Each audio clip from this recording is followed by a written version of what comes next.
Olá, seja muito bem-vinda a mais um episódio do podcast Mulheres de Produto. Eu sou a Suelen Ramos e hoje a gente vai ter um episódio solo aqui, então vai ser só eu e você. E a gente vai falar sobre trabalho que passa despercebido e principalmente sobre como a gente pode construir visibilidade e ocupar espaços para que o trabalho que a gente já faz seja de fato visto e reconhecido. Eu já adianto aqui que a gente não vai falar sobre ter que trabalhar mais. Bom, se a gente para olhar ali a rotina de quem trabalha com produto, a sensação é quase sempre a mesma, né? A lista de entrega não para de crescer, a gente acaba tendo que costurar engenharia, design, dados e negócios, acaba passando o dia inteiro tomando decisão difícil, evitando problema, protegendo o foco do time e mesmo assim, no fim de um ciclo, a gente sente que trabalhou demais e apareceu de menos. Bom, a gente passa o dia resolvendo, entregando, alinhando, só que no meio de tudo isso, às vezes a gente esquece de uma coisa. Fazer um bom trabalho e ser reconhecida por ele são duas coisas totalmente diferentes e uma não garante a outra. Porque principalmente num ambiente mais distribuído, ninguém está acompanhando o seu esforço o tempo todo. O que as pessoas veem é o que elas lembram. É como você se posiciona, como você conduz uma decisão, a clareza com que você traz os tópicos e o quanto você chega preparada para determinada situação. E isso não é só uma impressão, não é algo que eu estou trazendo aqui da minha cabeça. Esse tópico a gente recebeu como um relato de uma das mulheres da nossa comunidade. Eu não vou entrar aqui em detalhes para poder preservar ali a pessoa, mas o essencial era que alguém fez o trabalho, então essa pessoa ali fez todo o trabalho pesado, toda a elaboração do projeto. E na hora do reconhecimento, essa pessoa viu o crédito indo para outro lugar. Assim, quem nunca, né, viu ou já passou pela mesma história, só que em versões diferentes. O crédito que não veio para você, ou a ideia que virou de outra pessoa, a promoção que foi para quem falava mais alto e não para quem entregava mais. Então é um pouco disso que a gente vai falar aqui hoje. E para a gente começar, primeiro eu quero garantir que a gente entende ali o porquê tantas pessoas acreditam que um bom trabalho deveria falar por si só e por que isso é um problema. Em seguida, eu queria entender um pouco mais aqui com vocês a diferença de visibilidade e autopromoção. Então, por que muita gente confunde as duas. E no final, a gente pode entender um pouco juntas como também lidar com uma das situações mais difíceis, que é ali quando alguém leva o crédito pelo seu trabalho. Tem bastante tópico, então vamos começar aqui com uma pergunta que pode até ser meio desconfortável, que é: de onde será que vem essa crença de que se a gente fizer um bom trabalho, alguém vai perceber esse trabalho sozinho? Bom, na verdade, na teoria, né, isso tem nome e se chama Síndrome da Tiara. Bom, a Síndrome da Tiara ela foi cunhada pelas fundadoras do Negotiating Woman e ganhou grande visibilidade depois de ser citada no livro Lean In, de 2013. Eu vou deixar aqui todas as informações também na descrição no nosso episódio. Bom, a ideia também aparece no How Women Rise como um dos 12 hábitos que podem impedir mulheres de avançar na carreira, que basicamente é esperar que os outros percebam e recompensem espontaneamente o nosso trabalho. A ideia geral é que a gente cresce acreditando que se fizer o trabalho direitinho, com capricho, entregando tudo, uma hora alguém vai perceber e vai colocar meio que uma coroa, né, essa tiara na nossa cabeça. Chegar e falar que, parabéns, você merece. O problema é que no trabalho, fazer um bom trabalho não garante que alguém de fato vai perceber ou reconhecer, ou até mesmo transformar isso em uma oportunidade para você. Mas de onde vem, né, esse hábito? E talvez esse hábito, ele comece muito antes do mercado de trabalho ali. Então, desde cedo, muitas meninas aprendem que se ser aplicada, caprichosa, obediente, né, se fazer tudo ali certo, de fato esse é o caminho para ser reconhecida. Então, levanta a mão, faz a lição, tira boa nota, recebe elogio, e a gente acaba levando assim esse ciclo, né, esse contrato para o mercado de trabalho. Só que no mercado de trabalho, o contrato não é esse. Então, ninguém tá ali acompanhando o teu esforço de perto o tempo todo e cada pessoa, na verdade, tá ocupada ali com o seu próprio trabalho. E aqui que entra uma distinção que eu acho que é importante a gente guardar, que é fazer um bom trabalho é condição necessária, mas não é suficiente. Uma coisa é a qualidade da entrega, outra completamente é tornar essa entrega visível para as pessoas que tomam decisões sobre a sua carreira. Então são competências separadas. E a maioria das vezes a gente acaba investindo tudo na primeira competência e quase nenhuma na segunda. E depois fica se perguntando por que a gente não está avançando, né? E isso, na verdade, tem um recorte específico, né, para quem trabalha com produtos digitais ou até mesmo ali no mundo corporativo, porque muita gente acha que um bom trabalho de product manager é invisível, porque uma parte dele de fato é, né, que é aquilo de evitar o problema, dizer não, proteger foco, alinhar a expectativa. E é verdade que a liderança mais distante nem sempre enxerga esse trabalho de bastidor, mas quem está no seu dia a dia ali com você, no time, acaba enxergando. E o time percebe o quanto você ajuda a resolver um problema, quanto você faz a liderança entender as limitações ali de quem está na ponta, e faz quem está na ponta também entender as prioridades ali da liderança. Então esse trabalho, ele constrói respeito. Então aqui, o ponto não é que ninguém vê, é que nem sempre chega de forma clara em quem decide a sua carreira. E fazer isso, chegar nessas pessoas, muitas vezes é nossa responsabilidade. Então, eu acho que essa primeira parte do episódio era só pra gente partir desse lugar, assim. Então, a gente, às vezes, tá só ali esperando o reconhecimento chegar sozinho e ele pode não chegar. E não é porque as pessoas são ruins, né? Às vezes elas são mesmo. Mas, muitas vezes, tentando assumir aqui boas intenções, é porque elas estão tão ocupadas com o próprio trabalho que elas também não vão querer autopromover o teu trabalho. Então, tornar o seu trabalho visível é, sim, responsabilidade sua. Agora, antes que a gente saia aqui do episódio, né, achando que o problema é a gente, ou que às vezes a gente é tímida demais, que a gente deveria se impor mais, eu também quero passar por algumas pesquisas e alguns dados, porque tem uma camada que a gente sabe, obviamente, que não é sobre a nossa personalidade, não é sobre a gente, que é a camada estrutural, né? E os números são bem claros quando a gente entra nessa camada. Então, tem um dado muito interessante que mostra o quanto isso começa desde ali do início da carreira, na primeira promoção. Então, a pesquisa Women in the Workplace, feita todo ano ali pela leanin.org, que já está aí na 11ª edição, nessa pesquisa eles usam o termo degrau quebrado, que ajuda ali a descrever uma barreira bem específica. Então, em 2025, para cada 100 homens promovidos ao primeiro cargo de gerência, 93 mulheres foram promovidas. Para mulheres negras, esse número cai para 60. Então, ali a gente já consegue perceber onde está o problema. Não é lá em cima, né, na chegada à diretoria. É logo na primeira promoção para liderança. E isso tem um efeito que se acumula. Se menos mulheres passam do primeiro degrau, sobra menos mulher em cada nível seguinte. E a diferença só aumenta ali ao longo da carreira. Então, a conta começa a ficar desigual bem no início.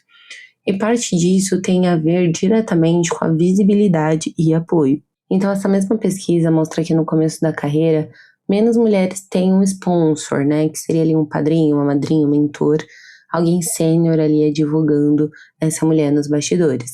Então, cerca de 31% das mulheres contra 45% dos homens.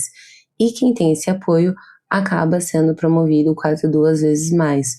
Ou seja, não é só sobre entregar, é sobre ter ali alguém também falando o seu nome na sala quando você não tá lá.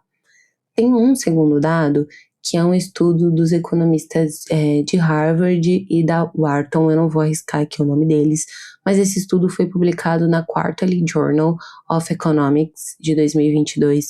Também vou deixar todos os links na descrição do episódio para vocês estudarem um pouco mais ou checarem as fontes. E nesse estudo, que assim, tem mais de 4 mil participantes adultos e mais de 10 mil estudantes, eles fizeram uma série de experimentos em que homens e mulheres realizavam tarefas de matemática e ciências e depois avaliavam ali o próprio desempenho. O que eles encontraram foi que mesmo quando homens e mulheres tinham um desempenho parecido, as mulheres tendiam a avaliar o próprio trabalho de forma menos favorável. E isso continuou ali acontecendo mesmo quando não havia nenhum incentivo para se promover, mesmo quando avaliar melhor a si mesmo não custava nada. Ou seja, a diferença ela não parece ser simplesmente uma estratégia consciente de autopromoção. E o mais interessante é que ela aparece muito cedo, né? Então essa diferença na forma de avaliar o próprio desempenho já aparece ali na sexta série. E tem um outro ponto nesse mesmo estudo que eu achei interessante e revoltante ao mesmo tempo, é que quando a pessoa era chamada para avaliar o desempenho de outra pessoa, essa diferença sumia. Então, ou seja, a gente costuma ser justa avaliando os outros e esse desconto, né, de reduzir o nosso trabalho aparece mais quando a gente está falando do nosso próprio trabalho. E aí, junto com esse terceiro dado que eu vou trazer aqui, e a gente já completa o nosso quadro, né, para entender o quão estrutural é esse comportamento. Um livro chamado The No Club, de 4 pesquisadoras, que eu também não vou arriscar o nome, é um livro de 2022. Nesse livro, elas estudaram o que chamam de tarefas não promovíveis, que é aquele trabalho que precisa ser feito, mas que não contribui ou contribui muito pouco para a progressão de quem executa. Ou seja, a ideia aqui é organizar a integração de novos membros, fazer a ata, cobrir, sabe, tipo, a ausência de outras pessoas. Ou seja, resolver aqueles problemas ali de última hora que, sei lá, sobrou para você e que no final do dia ninguém vai ver. Claro que isso aqui também, né, depende do contexto. Nem toda tarefa dessa é sempre não promovível. Mentoria, por exemplo, né, você pode contar bastante para sua evolução quando é formal e reconhecida. O que define se aquilo é um trabalho invisível, que ninguém reconhece, que ninguém conta para sua progressão, é o teu contexto. Então, se não conta para tu ser promovida, é um trabalho não promovível. E o dado que fica desse estudo é que, analisando os números de uma empresa de serviços profissionais, as autoras encontraram que as mulheres passaram, em média, mais de 200 horas por ano nesse tipo de tarefa, comparado com os homens. Então, 200 horas por ano é muita coisa, é quase um mês ali de trabalho dedicado às atividades que não ajudam ou não ajudariam muito na progressão de carreira delas. Então, se a gente junta esses 3 fatores, a gente pode perceber que a gente costuma assumir mais trabalho invisível, que consome o tempo que iria para o trabalho, que iria aparecer mais. E a gente tende a se destacar de forma menos favorável do que de fato é a realidade. E o sistema promove menos mulheres logo ali na primeira promoção. Então não é uma coisa só, são várias coisas. Aqui eu acho que é uma parte da situação. É claro que a camada estrutural, ela passa por outros lugares. Mas por que eu quis insistir nesses 3 pontos? Porque a conclusão apressada, às vezes, costuma ser. Então a mulher precisa se impor mais, ela precisa aprender, ela precisa se vender. E o que eu gosto é que as autoras do The No Club são bem diretas. A solução não é consertar a mulher, porque aqui a gente tem que consertar o sistema. Então, são fatores estruturais que não são nossa culpa, mas justamente porque eles existem, vale sim a gente entender ali as regras do jogo que quase ninguém ensina pra gente. Então, porque enquanto ali o sistema, né, não muda, ou ele muda muito devagar, tem coisa ali que a gente pode fazer se a gente de fato entender como o jogo funciona para poder conseguir mudar essa situação. E aí, a gente passa aqui para a parte prática, mas antes eu queria tratar de uma crença que também pode travar a gente antes da gente começar a pensar em como praticar algo para burlar, né, esse sistema estrutural, que é aquela frase: ah, mas eu não quero ficar me exibindo. E assim, eu entendo muito essa frase, e a gente meio que aprendeu aí que aparecer é feio, é arrogante, é forçado, que quem é bom não precisa mostrar. Só que essa crença, ela é justamente o que faz tanta gente competente passar despercebida. Então vamos tentar separar aqui as duas coisas que não são a mesma coisa. Se exibir é falar de você, é sobre o seu ego, é o quanto você é incrível. E visibilidade é falar do seu trabalho, é sobre o problema que foi resolvido, o resultado que apareceu, o que mudou para quem usa o produto.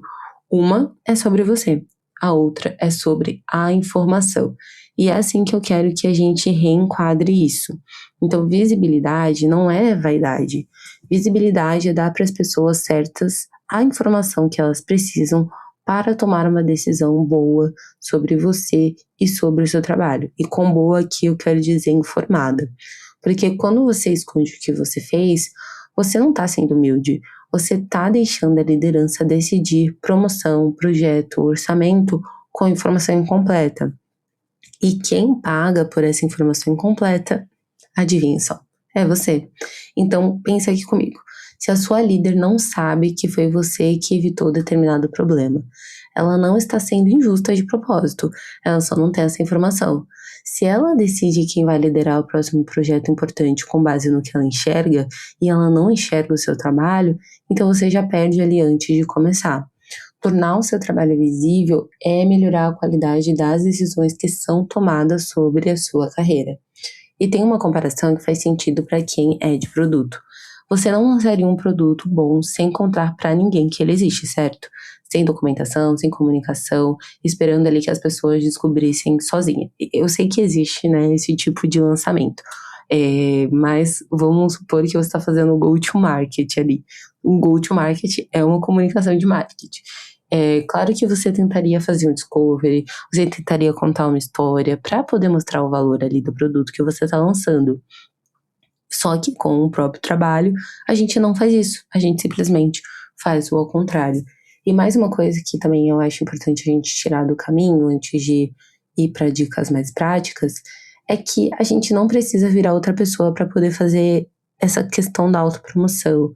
Ninguém tá pedindo para que a gente fale mais alto, para que a gente fique dominando a sala. Porque a visibilidade também tem sua versão ali mais reservada. Um documento bem escrito também é visibilidade. Uma mensagem certeira para a pessoa certa é visibilidade. Uma métrica clara numa apresentação é visibilidade. Então, não é tudo sobre volume, sabe? É sobre a gente conseguir dar clareza. E dá para ser discreta também e visível ao mesmo tempo. Então, fica aqui um resumo desse ponto. Não é sobre se exibir, é sobre informar e como que a gente pode fazer isso na prática.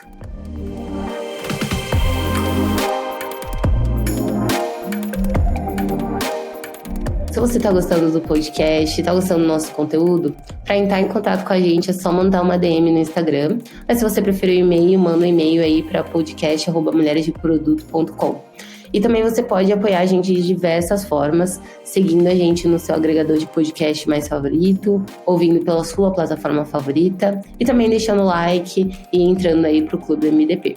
Que a partir de R$25 você vai ter vários benefícios, como inclusive passe livre no MDP Curtas, que é os nossos eventos aí que acontecem ao redor do Brasil todinho.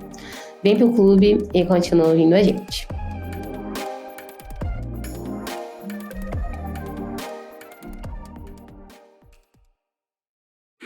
Algumas a gente até já falou em outros episódios, mas eu acho que vale repetir para ver se de fato a gente entra na cabeça e a gente começa a fazer e começa a praticar. A primeira, simples, eu acho que já falou em outros episódios, que é documente. Então, é mais simples do que a gente imagina, que não precisa, um brag document é algo super robusto, super elaborado. Não. Crie um documento do jeito que você preferir, toda semana ou ali no mínimo todo mês. Registra o que você entregou, qual foi seu resultado, qual foi seu impacto. E não tenho tempo. Escreve 1 ou 2 linhas. E por que isso importa? Por 2 motivos. Primeiro, Sua memória é curta, então chega a avaliação do fim do ciclo, você não vai lembrar do que fez em fevereiro.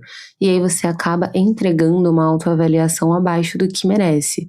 Aquela tendência que parece no estudo que a gente falou de descrever o próprio desempenho de forma menos favorável, porque você simplesmente esqueceu metade das suas entregas.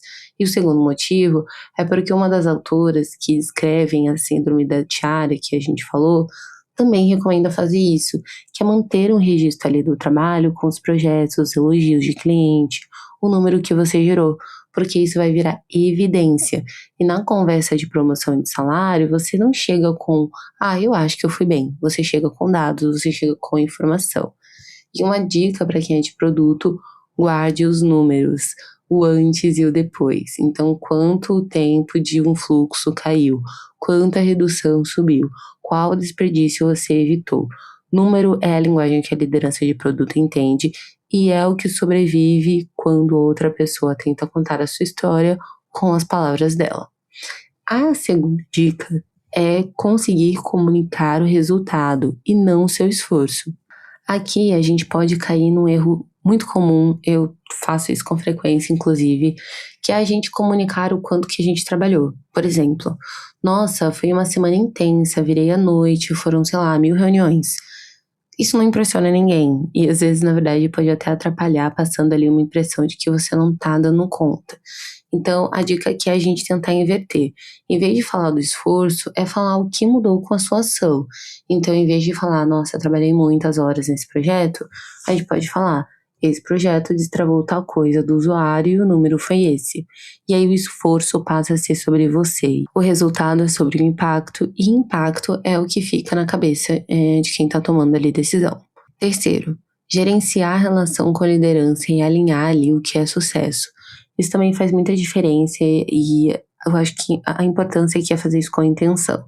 Basicamente é você sentar ali com a pessoa que é a sua líder, a sua gestora, desde o começo de um projeto, de um time, de um produto, e alinhar o que vai ser considerado sucesso naquele trabalho. Porque assim, não adianta você achar que entregou e a sua líder tiver uma outra régua na cabeça do que seria sucesso para aquela entrega. Isso também vai criando um ritmo de atualização. Então, assim, não precisa ser bajulação, tá? É literalmente comunicação profissional. Então, uma mensagem curta de vez em quando, com um resumo no fim do ciclo, tipo, olha onde a gente chegou, olha o resultado, o sucesso que deu dessa iniciativa, sabe? Você faz duas coisas ao mesmo tempo, né? Que é ali manter a pessoa informada e garante que a versão que chega até a liderança é a sua, contada por você, com números e não por terceiros. E também ali quem comunica para cima ajuda a construir a própria narrativa.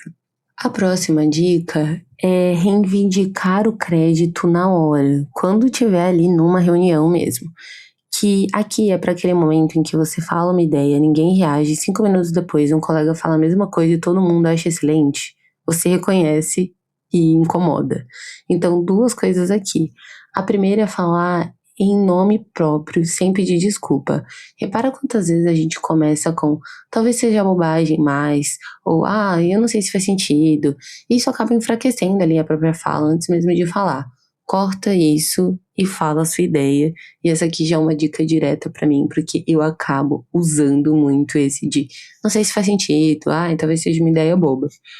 E a segunda parte dessa dica é sobre o crédito, né? Que é quando alguém repete a sua ideia como se fosse dessa pessoa, você pode retomar ali com tranquilidade, sem confronto. Então, algo como, que bom que fez sentido, era exatamente o ponto que eu tinha levantado e complementando ele, e aí você pode falar mais detalhes. E aqui você, assim, não tá acusando ninguém, tá? Para falar com calma, tranquilamente, você simplesmente está colocando o seu nome de volta na ideia que foi sua. Essa próxima dica eu achei muito interessante quando eu vi, porque ela faz parte de uma história real, que basicamente é: não faça sozinha, combine amplificação. É uma história que foi reportada pela jornalista Juliette no Washington Post, também não vou arriscar o sobrenome dela, foi uma história ali de setembro de 2016, que no início do governo do Obama, 2/3 dos principais assessores eram homens. E as mulheres da equipe estavam ali com dificuldade de serem ouvidas nas reuniões. E aí, às vezes, elas viam as próprias ideias serem atribuídas às outras pessoas. Então, elas combinaram entre si uma prática que basicamente elas chamaram de amplificação. Funciona assim: quando uma mulher fazia um ponto importante, trazia uma ideia importante, a outra repetia essa ideia, esse ponto em voz alta e dava o crédito para a autora. Isso tornava muito mais difícil ignorar a contribuição ou deixar que outra pessoa levasse o crédito. Então, segundo aí essas ex-assessoras, Obama percebeu a mudança e passou a chamar mais mulheres e assessoras mais jovens ali para falar. Vou deixar também o link de onde eu vi essa história aqui, mas vocês perceberam a força disso? Então, uma pessoa se definindo sozinha, às vezes é muito fácil mesmo de ignorar, mas duas pessoas se sustentando fica muito mais difícil. Isso se conecta com uma ideia chamada da teoria do brilho também, e de que eu não brilho se você não brilhar, basicamente. Então, você combina com uma colega, vocês fazem uma pela outra. Ah, a fulana acabou de trazer um ponto importante, deixa eu reforçar. Então aqui você não perde nada dando crédito para outra pessoa, pelo contrário, né? Você até cria uma aliada ali que depois devolve o mesmo para você. Bom, e a próxima dica, a próxima prática aqui é escolha onde você gasta a sua energia, né? Então lembra daquelas 200 horas de trabalho não promovível que a gente comentou? Você não precisa dizer não para tudo. E também não precisa dizer sim. Então dá ali pra gente escolher com mais consciência. Toda vez que você aceita mais uma tarefa que é invisível, lembre-se que você está tirando tempo de um trabalho que poderia aparecer, que poderia ajudar você a promover as suas skills, suas habilidades, a ser promovida também. Então, antes de aceitar mais você consegue organizar pra gente? São só 15 minutinhos. Vale você ali se perguntar, isso me leva para onde eu quero ir ou só preenche um espaço que sobrou ali para mim? E quando der ali para você escolher, porque a gente também sabe que nem sempre, né, a gente consegue escolher, escolha os projetos mais visíveis, os que tocam uma dor real do negócio e que a liderança está acompanhando. Não é sobre fugir do trabalho difícil, é muito sobre você garantir que no trabalho difícil que você faz, seja visto. E aí, voltando novamente no livro The No Club, as autoras elas mostram um ponto importante, que é quando uma mulher diz não para essas tarefas, muitas vezes elas acabam indo para outra mulher. Por isso, você também pode tentar ali combinar com o time, propor um rodízio, dividir. Às vezes até funciona melhor do que cada um se virando ali sozinho. Então, sempre busque aliadas. Bom, dado todas essas dicas, vamos voltar ali novamente para a situação que abriu o episódio, que foi fazer um trabalho inteiro e aí ver outra pessoa levando o crédito. É importante sempre a gente dizer que isso não é sobre você não ter se comunicado direito. Às vezes pode ser, mas nesse exemplo, né, no relato que a gente recebeu de uma das meninas da nossa comunidade, não era o caso. E aqui, às vezes, é sobre alguém com ou sem intenção ficar com o que era seu. Cara, e a gente sabe que isso dói, isso incomoda de um jeito diferente, né? Porque também às vezes mexe com a nossa confiança. E aí aqui vou tentar pensar junto com vocês em um caminho que seja entre o leve pro mais sério, talvez, pra gente entender como a gente poderia lidar melhor com essa situação. O primeiro é separe o acidente da intenção. Então, às vezes, o crédito some sem má intenção. A liderança simplesmente não sabia que era você. E aí, nesse caso, as práticas do bloco anterior também já resolveriam boa parte ali de maneira preventiva. Se a sua contribuição estava registrada, se você tinha alinhado com o seu líder, o crédito não some tão facilmente, né? Porque já existe ali um rastro, uma forma de atribuir aquele trabalho a você. Mas e quando é intencional, né? Quando a pessoa sabia e ficou com o seu trabalho mesmo assim? Eu acho que o primeiro ponto é que a gente tem que respirar, né? Porque a gente sabe que não é fácil essa situação, porque a reação também no impulso costuma ser ali a pior.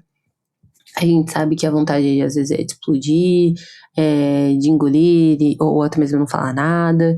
e nenhuma das situações ajuda, nem você falar de mais, nem você falar de menos. Então, às vezes, o caminho é o do meio ali, o factual, sabe? De você retomar o crédito com fato, não com acusação. Então, numa reunião, algo como: esse projeto vem sendo conduzido por mim desde o Discovery. Deixa eu contar como a gente chegou até aqui. Então, você não está dizendo, você roubou, você está basicamente ali com calma, ocupando o lugar de quem conduziu de fato aquilo. O que também ajuda ali o fato reposicionar a quem era a pessoa responsável pelo produto, sem você criar ali um inimigo. E se isso for recorrente, a gente sabe que às vezes é importante a gente também mudar ali de figura, e ali eu acho que nesses casos é mais importante entrar de fato com o registro escrito. Então, um alinhamento para mensagem, um resumo de projeto com os nomes certos, um retorno depois de uma reunião ali, confirmando responsabilidades. Claro que aqui nós a gente está falando para ser paranoica, a gente está falando uma questão de organização mesmo.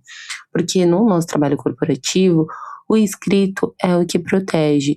Então, você, às vezes, quando está dependendo da memória das outras, a gente tem que lembrar que a memória dos outros é seletiva.